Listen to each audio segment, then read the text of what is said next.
நான் எப்படி ஸ்கூல் முடிச்சிட்டேன். இப்போ இதுக்கப்புறம் என்ன படிக்கிறது ஏது படிக்கணும் சுத்தமா தெரியல.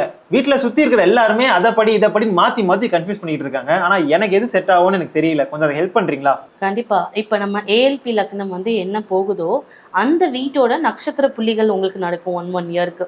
அதுக்கேத்த மாதிரியான ஸ்டடீஸ் நீங்க சூஸ் பண்ணீங்கன்னா நல்லா இருக்கும். ஃபார் இன்ஸ்டன்ஸ் உங்களுக்கு சூரிய நட்சத்திரம் நடக்குது அப்படின்னு பாத்தீங்கன்னா கார்த்திகை, உத்திராடம் நட்சத்திரம் நடக்கும்போது நீங்க ஒரு காமன் டிகிரி படிக்கிறது அப்படின்றது உங்களுக்கு ஹெல்ப்ஃபுல்லா இருக்கும். அதே மாதிரி சந்திர நட்சத்திரம் எடுத்துக்கிட்டீங்கன்னா ஹஸ்தம், திருவோணம் இந்த மாதிரியான நட்சத்திரங்கள் நடக்கும்போது நீங்க என்ன பண்ணலாம், ஷார்ட் டியூரேஷன் கோர்சஸ் படிச்சுக்கலாம். இப்ப சனியோட நட்சத்திரம் நடக்கும்போது பூசம், அனுஷம், உத்திரட்டாதிலாம் நட்சத்திரமா நடக்கும்போது உங்களுக்கு ஏஎல்பி லக்னமா இருக்கணும். நீங்க நார்மலா பார்த்து தயவு செஞ்சு இதை சூஸ் பண்ணிடாதீங்க.